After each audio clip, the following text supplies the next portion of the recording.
voilà, que tout ce que, on va dire ça comment? En couper, couper, couper, couper. Vraiment, on souffre, on souffre. Un, deux, test micro, un, deux, test micro. Bon, c'est ça les aléas du direct, hein. Il faut vraiment tout tester pour que ça soit opérationnel. Sans plus tarder, générique.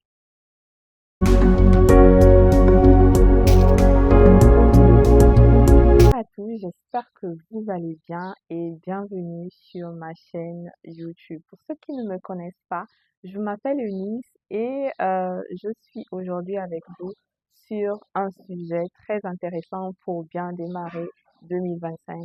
Mais avant, j'aimerais vous souhaiter une très bonne année 2025. C'est super important.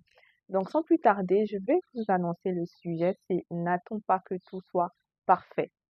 Je répète, je te regarde dans les yeux. N'attends pas que tout soit parfait.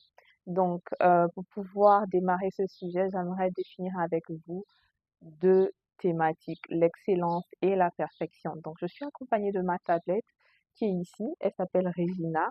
Et donc, sans plus tarder, je vais commencer par l'excellence. C'est quoi l'excellence?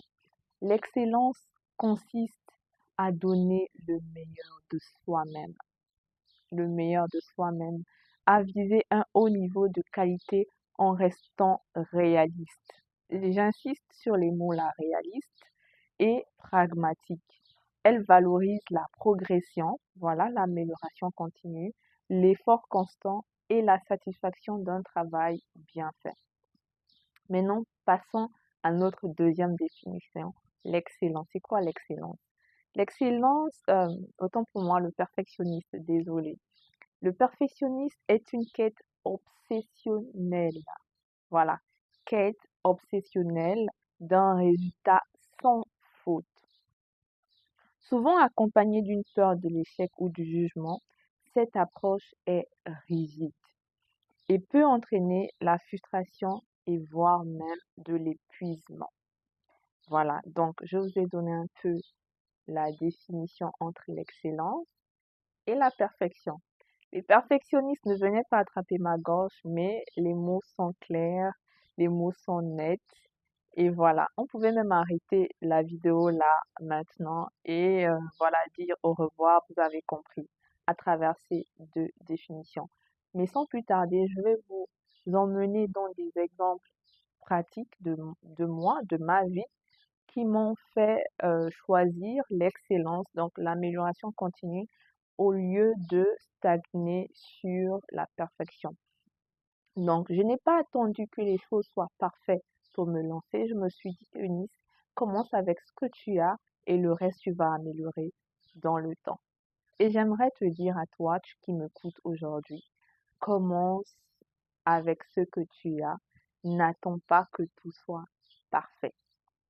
Donc, comme premier exemple, j'aimerais prendre l'exemple de cette vidéo. Si j'avais attendu que tout soit parfait, vous ne devez pas me voir aujourd'hui en train de parler de cette, voilà, sur cette chaîne en fait.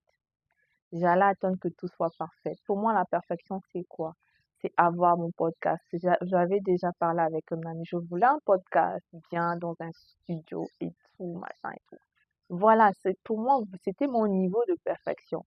Mais vu ce que ça coûtait, vu ce que, voilà, les dépenses que j'allais faire, tout ce que j'allais réfléchir, je me suis dit, bon, Eunice, au lieu d'attendre que tout soit parfait, tu vas commencer avec ce que tu as. Donc, tu vas commencer avec ce qui est gratuit.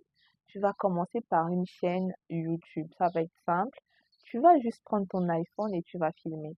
Et aujourd'hui, je vous filme cette vidéo avec un iPhone 11 simple, un trépied et un micro qui m'a coûté à tout casser 10 000 francs. Donc, quelqu'un pouvait me dire, je parle à toi, Malik, si tu passes sur cette vidéo. Il me disait, non, je cherche un type de micro là, tout carré, le son est filtré. Oui, on veut quelque chose de parfait, mais parfois on n'a pas les moyens. Donc, il faut commencer avec ce qu'on a. Donc, c'était vraiment ce sur quoi je voulais attirer votre attention. Maintenant, le deuxième exemple, là, c'est l'exemple de ma vie. C'est l'exemple de ma vie. Pour ceux qui ne savent pas, j'ai écrit un livre qui s'appelle L'art d'être son propre griot. C'est pas la pub, mais si, c'est un peu la pub. J'ai écrit ce livre qui s'appelle L'art d'être son propre griot. Et si j'avais attendu que tout soit parfait, vous ne devez pas voir ce livre aujourd'hui. Ça, je vous le dis clair et net. Vous savez, quand on écrit un livre, on veut la grande pompe, on veut que tout soit parfait. Moi, je voulais que tout soit parfait. Je voulais, voilà, faire un jour, genre, une journée dédicace, faire d'excellentes photos, être chez un grand éditeur. Non, je voulais tout ça. Je voulais que tout soit parfait. Mais je me suis rendu compte que je n'avais pas le budget parce que pour aller vers une maison d'édition, il faut déjà avoir un budget en amont. Pour exemple, l'Harmattan, il faut avoir un budget pour préfinancer son livre. On paie quelque chose en fait pour avoir le label Harmattan. Et également pour organiser une journée, la fameuse journée dédicace, il faut de l'argent parce qu'il faut louer la salle, il faut de l'argent parce qu'il faut payer le cocktail, il faut de l'argent parce qu'il faut inviter les personnes qui vont venir vous accompagner sur cette journée dédicace ou bien même une librairie qui va vous accompagner dans cette journée. Il faut de l'argent. Et quand on sort un livre, on dépense déjà de l'argent pour l'impression et en plus de l'impression, on va encore dépenser l'argent pour... Vous voyez, autant d'argent. Et moi, je n'avais pas cet argent-là. Je n'avais pas toute cette somme. Mais je me suis dit, Eunice, sors ton livre, tu vas commencer avec ce que tu as. Et au fur et à mesure, tu vas améliorer. Donc, tu vas organiser ta soirée dédicace, ta journée dédicace autant pour moi. Genre, commence d'abord, sors d'abord le livre. On veut d'abord voir le livre et le reste, tu vas améliorer.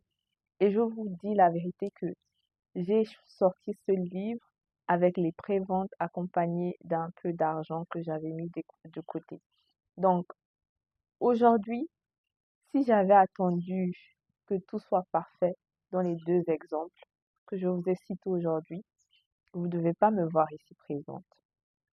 Donc, c'est pour te dire, toi, je ne sais pas quel est le projet que tu as prévu pour 2025. Je ne sais pas le projet de taille. Je ne sais pas l'objectif que tu as. Peut-être c'est reprendre le sport. Peut-être on va dire ça comment, apprendre une nouvelle langue. Peut-être c'est retourner même à l'école. Peut-être c'est travailler sur soi. Peut-être c'est quitter même ce boulot-là qui t'épuise. Peut-être même c'est trouver un autre travail. Je ne sais pas. Mais commence avec ce que tu as. N'attends pas que tout soit parfait. Vraiment, n'attends pas que tout soit parfait pour 2025. Commence avec ce que tu as et améliore avec le temps. Donc, j'espère que cette vidéo vous aura plu. Cette vidéo me parle à moi parce que je vis ça tous les jours. J'attends pas que tout soit parfait pour lancer les choses. Non, j'y vais et le reste, j'améliore avec le temps. Donc, c'est ce que je voulais vous partager aujourd'hui. Et si vraiment cette vidéo vous a plu, n'hésitez pas de laisser un commentaire, me donner cette chose-là, voilà, ce projet qui bouillonne en vous et que vous souhaitez lancer. Vraiment, partagez ça avec moi en commentaire et moi, je viendrai répondre ou mettre un like et tout. J'aimerais vraiment savoir ce que vous avez comme projet pour 2025 et que vous n'attendez pas que tout soit parfait pour pouvoir lancer. Donc, c'était un peu ça. Nous sommes arrivés au terme de cette vidéo. Je vous laisse et je vous dis à très bientôt pour des prochaines vidéos. Et très important, likez et activez la cloche de notification pour ne rien rater. Je vous dis à la prochaine.